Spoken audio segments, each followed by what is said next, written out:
Hello, welcome to Coaching Think Talk. I am Coach Marife Garfin from Life Coach Philippines, and this is Coaching for Overcoming. This coaching conversation is for individuals, especially parents, who are facing so many challenges of all forms in their lives, yet they want to come out as the best version of themselves.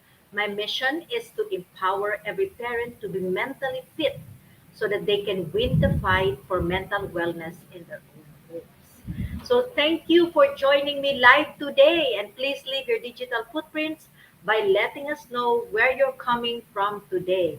Please do tag a friend, circulate also this video to help us reach more individuals who might be in need of what I'll be sharing for this session. So magandang hapon po sa inyong lahat. You will also give a shout out to people you want to greet and reach out for some inspiring messages. Well, a lot of people now needs inspiring and encouraging messages because of what's happening now. Still running to the second year of pandemic tayo. So if you're watching this on a replay, comment hashtag replay.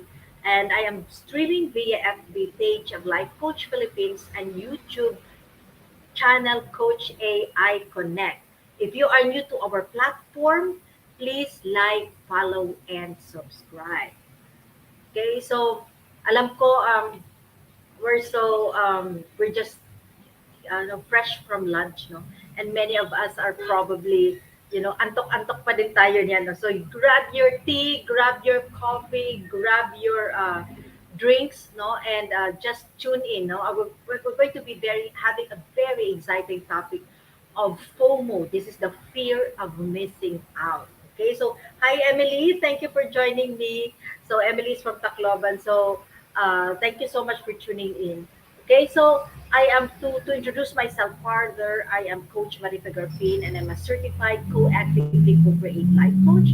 And I'm also a master builder to master coach, a master builder apprenticeship program. And we build this drive as we help your unstoppable dream come true. I am the founder and the creator of my nth attempt to parenthood. This is a coaching community that seeks to empower every parent to take a stand in mental health for themselves and their children. I am also a scholar to Master Coach's Six Steps to a Six-Figure Public Speaking Career Training, and we just had our culmination last first week of August.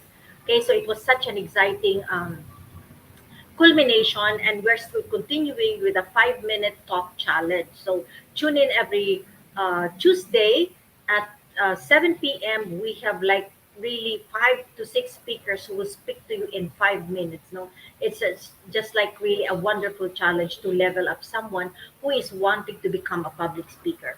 I am also, aside from being a wife, being a mother to three young adults, and by background, I'm a registered nurse with 22 years of hospital work experience, and now I've shifted to entrepreneurship. So I'm an entrepreneur, a wellpreneur for that matter. No, I'm the owner of Health and Wellness Coaching Center, the first coaching center here in Tacloban City. So if you're wanting a discovery call, if you want to have meaningful conversation, you just drop by in the center and just message me ahead of time so that I can, schedule you and we can have really like a wonderful conversation. Okay, so I'm excited kasi nga po, FOMO or fear of missing out was one of my breakthrough knowledge, breakthrough learning when we had our mental model masterclass last September uh, 27, if I'm not mistaken, no?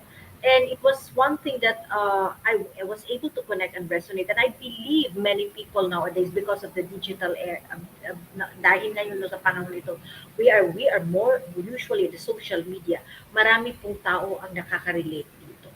Okay, so we're gonna be talking about overcoming FOMO. And when I come in every Wednesday at 2 p.m., our topics would always be overcoming. So how does one person deal with and overcome a hurdle, an obstacle, a roadblock that is hindering him to be able to reach, okay, any dream or any goal that he or she has for her life.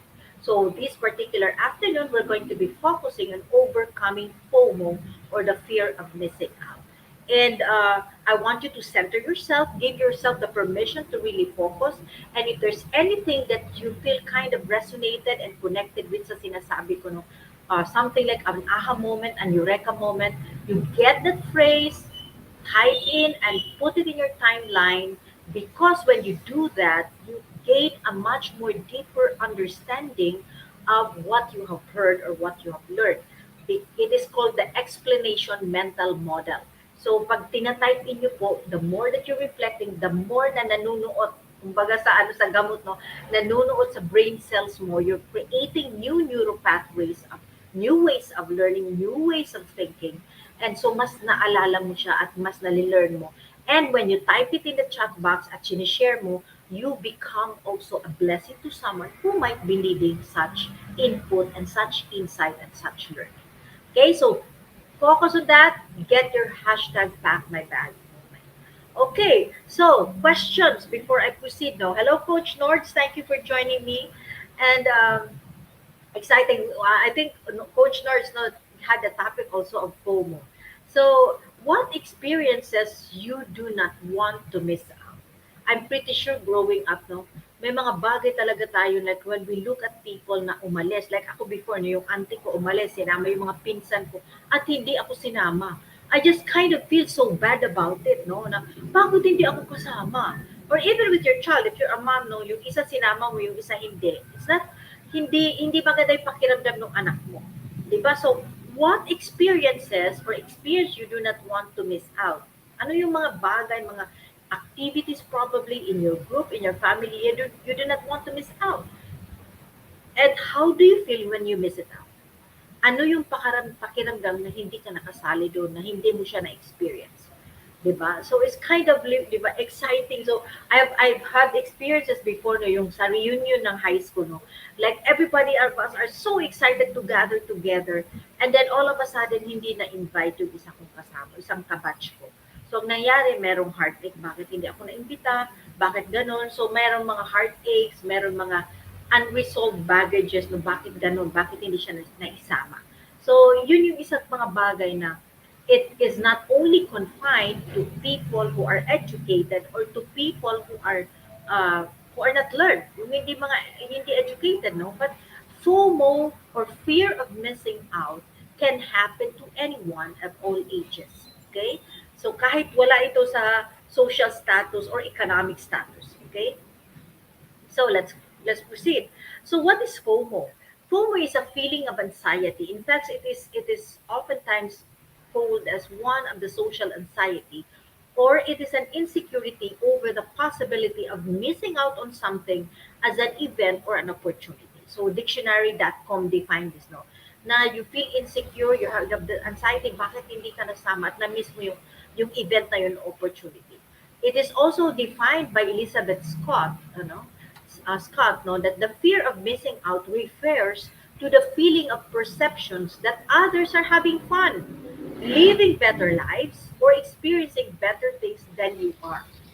So, eto na yon. So, meron kang, like, bakit hindi ako nasali doon? Why am I not invited? Why am I not having such an experience?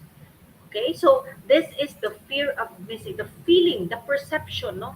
Na yung iba masaya, bakit ako hindi ako? Bakit sila ganun yung buhay nila, ako hindi? So it's the fear of missing out.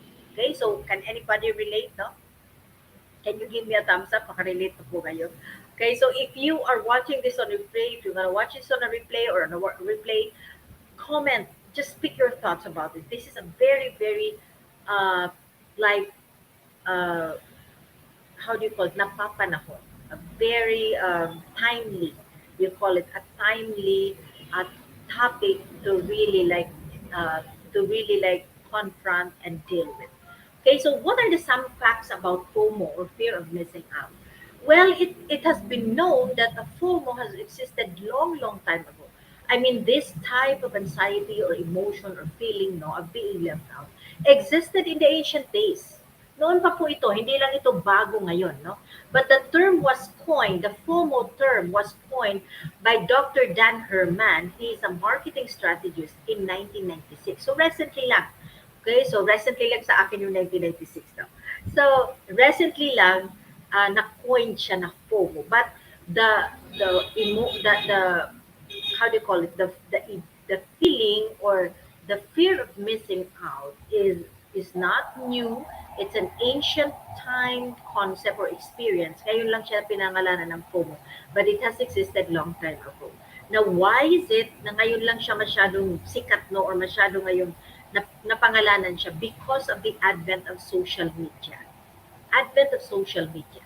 Because the social media may trigger your FOMO or the fear of missing out. Because basically, you see people doing a lot of things, their lifestyle, nandiyan na sa lahat sa social media. That's why if you have a child, no, bakit tumataas din yung anxiety and depression, no? Is because nung bata pa po ako, there was no social media. Only what we have was TV. Delayed pa yung TV, no? TV telecast, delayed pa. And we had the radio.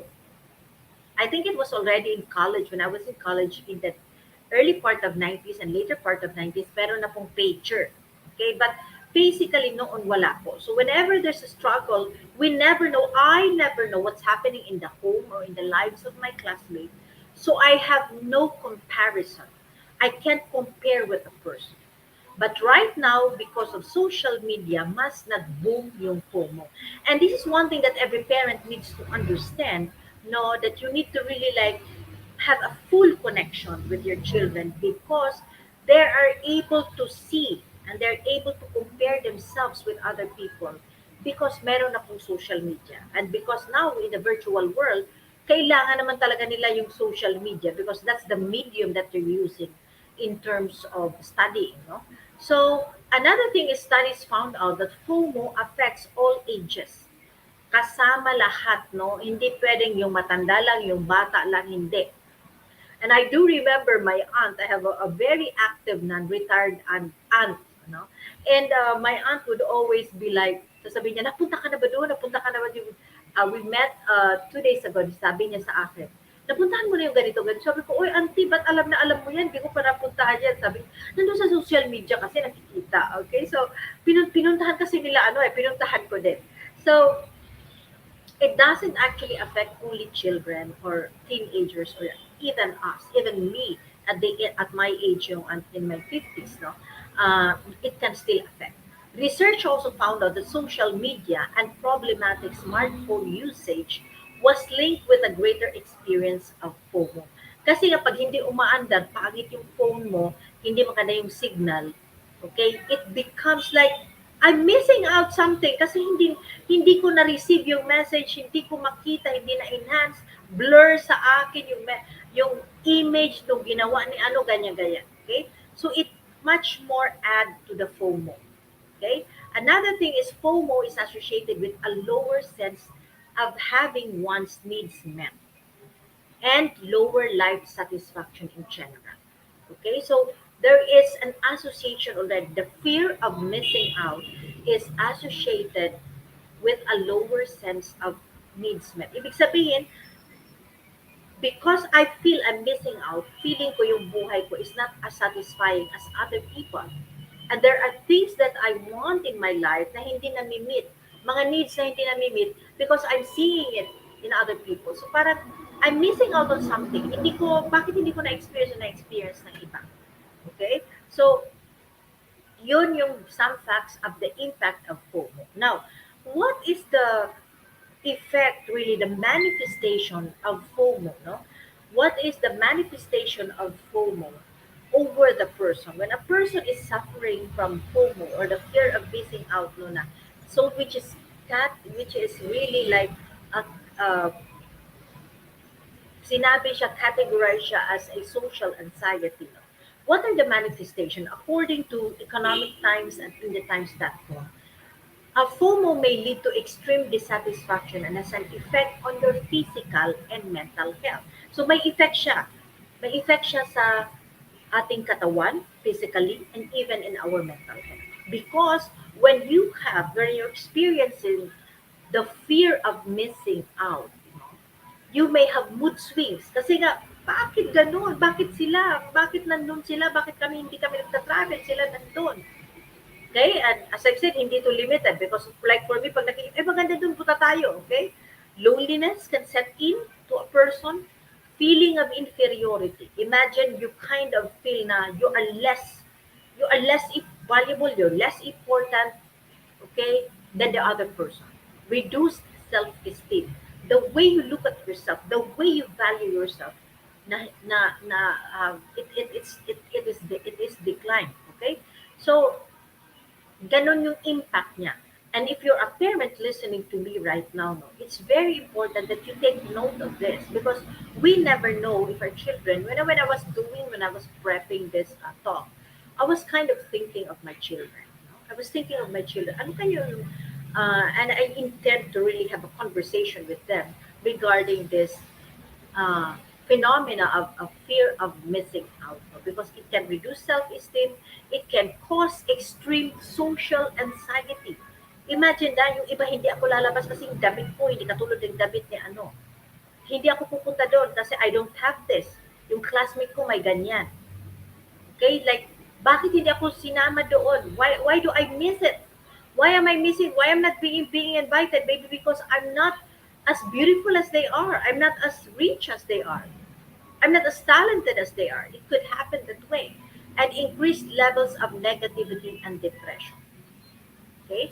So these are impacts, physical and mental health impacts when you are suffering from the fear of missing out. No?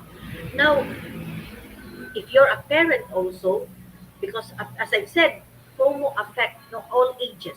Kung nanay ka, parent ka, and you're seeing children, no, you're seeing parents also doing something so special, as I've said, it's triggered.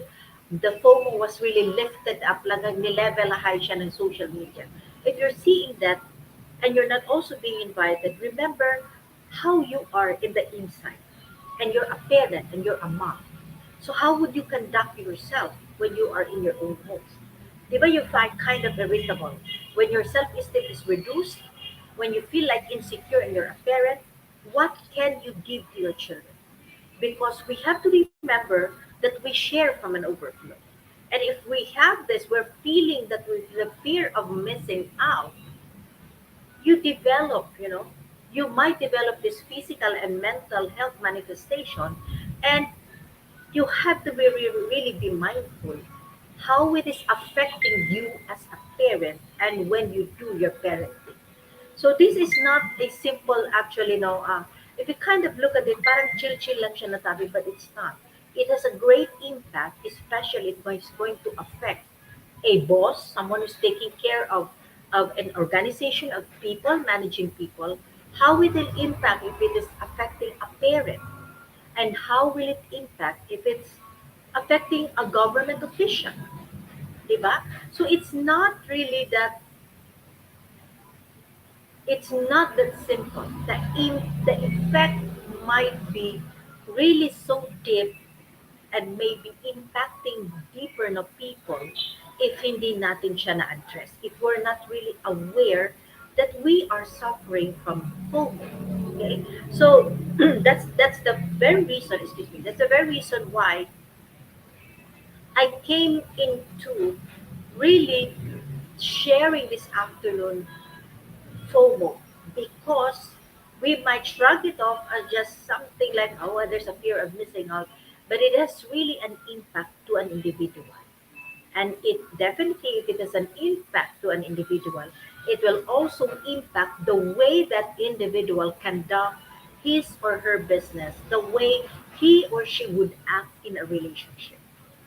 Okay, so are you connecting with this? Ganun siya kalalim. That's how deep I am looking at it. And that's the very reason why I decided to really share with you this anxiety called fear of missing out. So how do we really like overcome the fear of missing out? So let me share to you some tips that you and I can do so that we will not truly move into and really get deeply affected, excuse me, by the fear of missing out. Okay. Okay. So what are the tips? What are the tips to overcome FOMO? First and foremost, we need to change focus. When you are already in that point, no, where you kind of feel na slighted, feel offended, we feel like, bakit siya lang? Bakit hindi ako na-invite? Bakit hindi ako nakasama doon? Okay? We need to really like reflect because at the moment, you can actually do some change of focus.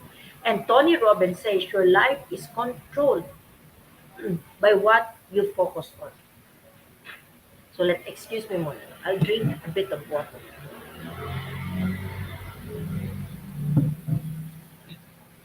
Okay? So when you are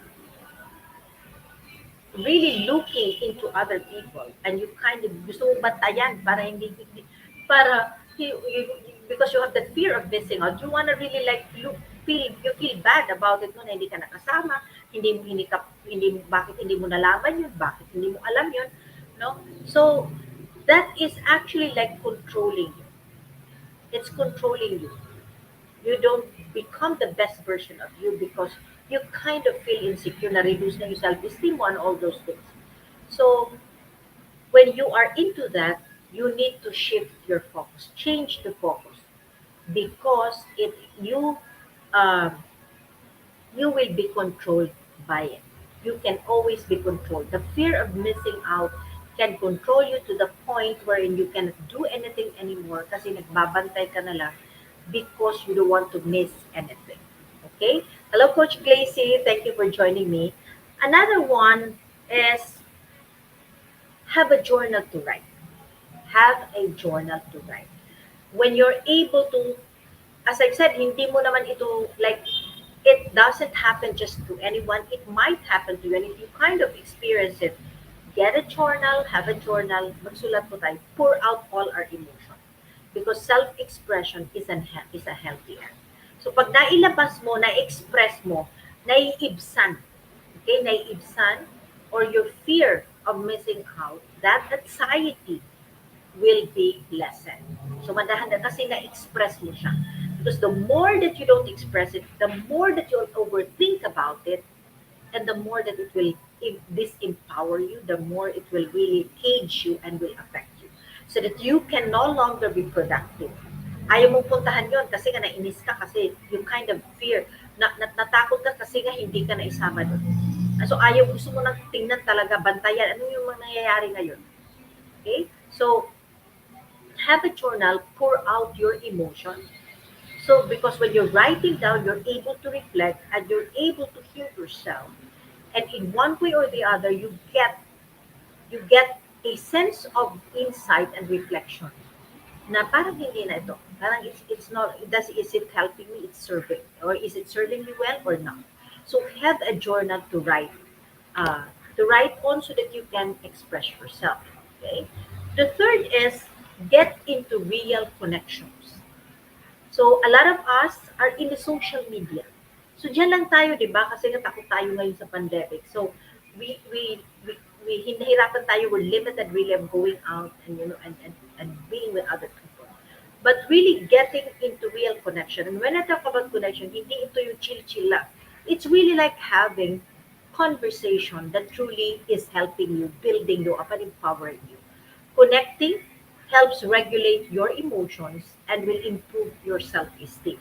So that's how important connection is. Okay? So ganun yung impact. So if you kind of feel na, you kind of already feel that you are missing out something, takot ka no, you have the fear of missing out. Maybe you need to really look for somebody to connect with. Someone, a safe space where you can truly speak about, where you can like really speak your thoughts, your dreams, your goals. Because in that way, when you're connecting with other people, you are also shifting. Di ba yung una natin kanina, change focus in one way or the other, napupunta sa isang magandang shift, no? Ang mindset natin is napupunta sa isang direction rather than dwelling on the FOMO. Okay? Rather than dwelling on the FOMO. So, connection, real connections. So, hindi ito yung nagkape kayo, tapos tawanan ng tawanan. It's really like getting into deeper conversation with someone you feel safe with. yung nakaka-fully express ka talaga. You feel like hindi ka na-judge. So this is very important that you have someone to really connect with. Hindi yung kung ano lang yung pakita ko, yun lang. Kasi there are a lot of, I remember watching, I came into a Facebook post kanina, no, that there was a mother who was doing some TikTok. At in the TikTok, close sila ng anak niya. Pero behind that and after the TikTok, grabe yung physical and verbal abuse na inaabot ng bata. So, masyadong mababaw. That's, when you're in the social media connecting, definitely because you're limited, hindi mo naman pwedeng i-type talaga lahat, no, ng nasa emotion mo kasi papapagod yung kamay mo, saka yung nagbabasa din, parang papapagod din sa kabasa ng mahaba, no? So, definitely, you'll be limited in one way or the other. There's a limitation in connection in social media. So, iba po talaga din yung nag-uusap kayo because we are really designed on a one-on-one, no? Really connecting with people. But make sure that you just have the right protocol, safety protocol. So I'm doing that. No, I have my double mask, I have my face shield when I want to connect, especially if I have session with my clients. Okay. So another is look to gratitude. Look to gratitude. A lot of times, people who are so focused and having the experience of the fear of missing out or FOMO, ito po yung ito yung they're having difficulty really appreciating what they have. So nakatingin doon sa wala. Kaya nga nagbabanta ka, you're afraid to miss out on something because you feel like you don't have it. You feel na importante yun, bakit ako wala? Bakit ako wala doon? So look to gratitude. It's very important to truly be grateful, to have that attitude of gratitude. And as Melody Betty says, gratitude unlocks the fullness of life. When you are practicing the attitude of gratitude, when you are grateful, you don't lack anything because you see everything that you have as a gift. It is something that is relished. It is something that is being enjoyed. It is something being treasured. So, whatever, no matter how small it is, if you have that attitude of gratitude, your sense of well being is so high and you don't feel you're missing out on something. Thank you, Coach Maureen, for joining me. Okay, so look to gratitude. Ganun po ka-power. And a lot of people ignore it, no? But gratitude is something truly that helped me. Personally, when I lost my job and position in the hospital I was working for almost 22 years, dumating din po ako sa point na nagtanong ako, what's to life? What is it me? Ano pa yung kailangan ko pang gawin? But when I started taking stock, taking inventory of what I have, I realized I'm blessed. I'm blessed and I was prepared to tackle transitions in my life. Kaya I was able to shift from being a registered nurse, doing bedside care, managing people, to becoming an entrepreneur. And because of the decision, no, dahil strong po yung aking the attitude of gratitude ko po. When I took stock, it empowered me and it allowed me to see that I have other potentials which I can use, okay, to explore other professions. And that's a very reason why I became a professional certified life coach. Aside from my kids, no, who were there the first reason why I decided to really learn so much, become a certified professional co-actively co-create life coach because I wanted to learn the tools and skills. But the transition was never difficult because I had that attitude of gratitude. I really when my mind is telling me negative thought, I would really like intentionally break it, break it with a declaration that I am blessed to be a blessing. I would always do that because I am telling my brain that you don't lack anything. You have what you need now in this season of your life. Whatever it is that you don't have now is you don't need that for this season. Someday, one day in the next season, God may give it to me because I will need it. So what you don't have now is what you don't need. What you have now is what you need to fare well in this life. So look to gratitude. And next is get to know you. When you're experiencing FOMO, okay, when you're experiencing FOMO, hindi na ata I don't know, okay, yeah. So when you're experiencing FOMO, I think this is now the time. It's not that I think, but this is one thing. I'm pretty sure you have to get to know you. Okay, you have to get to know you. Who are you? What are your aspirations in life? What are your dreams? What are you passionate about? Impact do you want to make in your community, in your family, in the people who matters to you? You have to learn that you are not defined by what you have or do not have. You are valuable and worthy as you are. Because when you are in a space of the fear of missing out, that means you are unsatisfied with your life because you feel like you're missing something. And so you need to get a stack, take a good look at yourself, get to understand you truly. Because a lot of times what we think we need is simply because an influence of other people, of how other people are living and what other people are talking about. But if you become silent with yourself, and especially if you journey with a coach, an accountability partner, you get to truly understand na hindi naman pala ito ang what matters. Hindi naman pala ito. I'm not missing anything at all. So you'll be able to get out from the fear of missing out. I had that experience before. Starting up in my career, I kind of feel like, bakit hindi ako na-invite? Bakit na ganun? Bakit nagsama? I had that. It is not new to me. The fear of missing out is not new to me. I just didn't have a name for it before. That's why it's a breakthrough sa akin po when I got it and when I understand it because pinagdaanan ko siya. And one thing that I've learned, okay, is that God will give you something that you need today. And so you do not need to be afraid. If you miss out on something, it's because you don't need it. What you have right now is what you need. And so you do not need to compare yourself and have that feeling of the fear of missing out. Okay? And this is it. If you're able to do the tips that I've shared with you, you're gonna be able to transition to the joy of missing out. The joy of missing out is kahit hindi ka kasama doon, you're happy for them, but on your own as a person, you have the joy of missing out or your JOMO.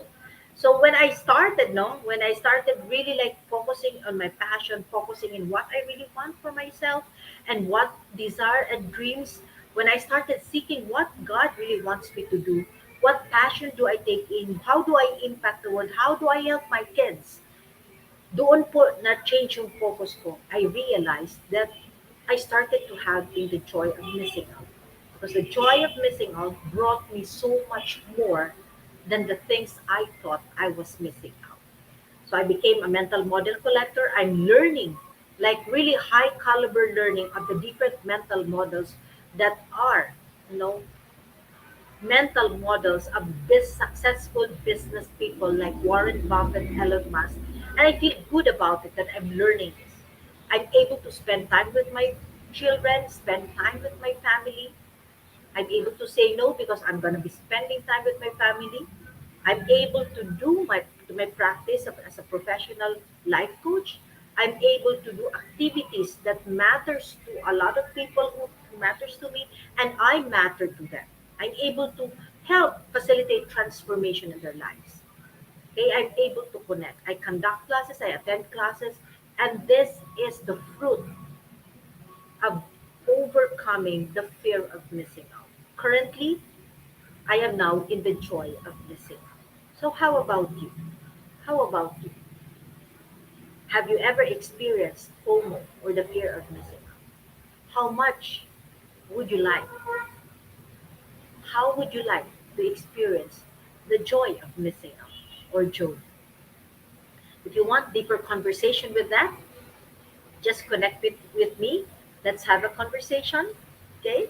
Let's have a conversation and let's see how we can level up every experiences that you can with FOMO or without FOMO. And if you want to level up your life, let's have a conversation.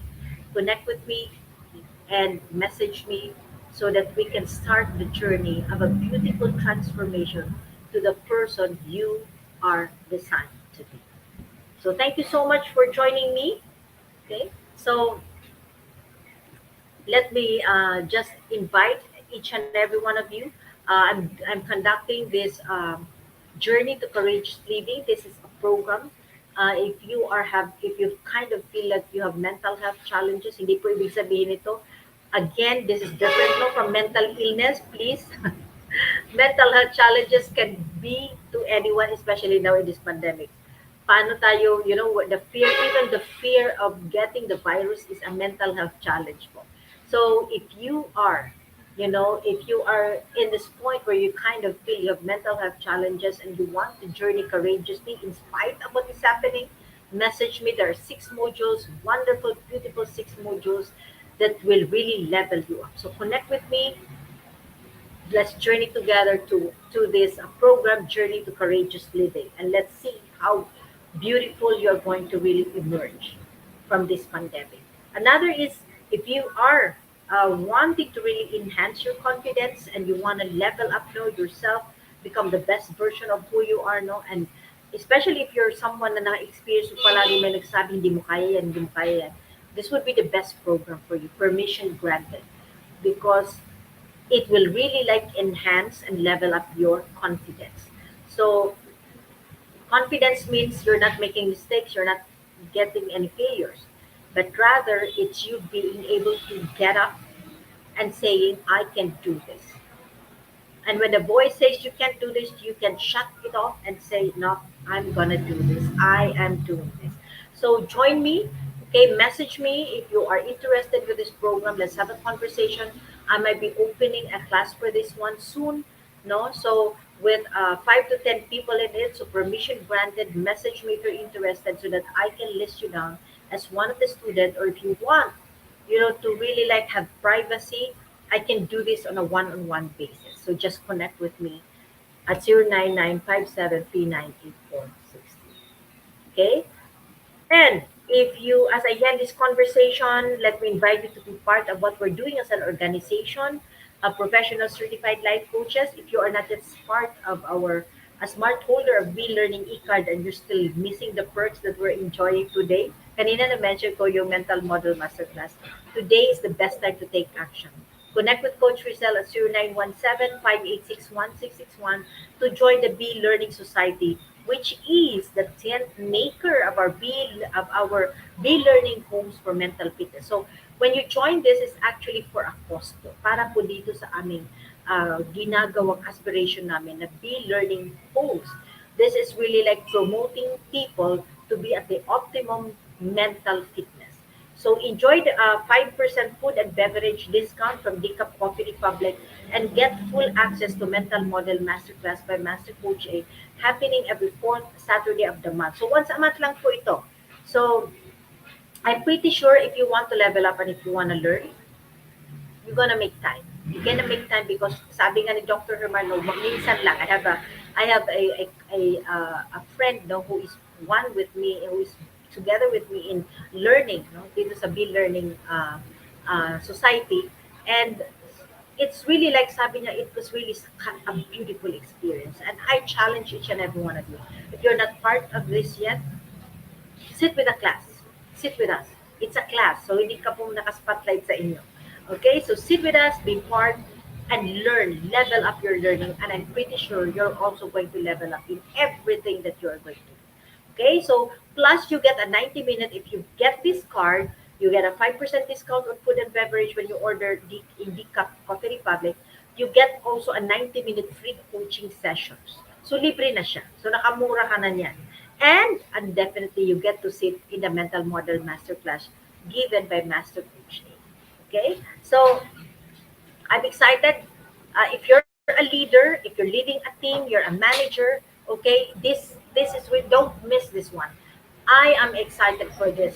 This coming October 30, we will have, okay, save the date, October 30 at 7 p.m. for our next mental model master class with Master Coach is gonna be teaching us thought leadership, mental model mastery. Learn the thought leadership mental model and discover how to become the 21st century knowledgepreneur. Nakaka-excite, no? Tunog pa lang, grabe, level up na. So I'm just excited for this one on October 30. If you're interested, message me if you want me to facilitate your registration. Or if not, connect with Coach Rizal at 0917-586-1661. And if you want details, connect with me. If not, you can also go directly with Coach Rizal at the same number. Okay? So if you're an individual as well who wanted to really level up, no, and to embark on a journey of becoming a certified life coach, Master Coach A offers co-actively co-create life coach certification program. This is a CPD accredited course with 40 credit units. I'm gonna be sitting, alam niyo po, I already have this, but I'm gonna be sitting in because I wanna get the CPD credit unit because I am going to renew my license, my license as a nurse by next year. Okay, so I'm gonna be sitting in here. So if you are one person na puntahan ka ng tao, if you're managing people, this is a must for you. You need to be able to attend this one. CPD is all about learning new things or refreshing your knowledge by doing things. And this is what makes CACC Life Coach Certification Program the perfect track for your continuing professional development. So kung hindi ka naman nagre-renew ng license but you want to be one, you want to really lead your team best and you want to be able to level up in your connection and relationship with your team, with your people, with your children, with your family members, with your husband, get this certification because you can use it for yourself if you're not ready to practice personally.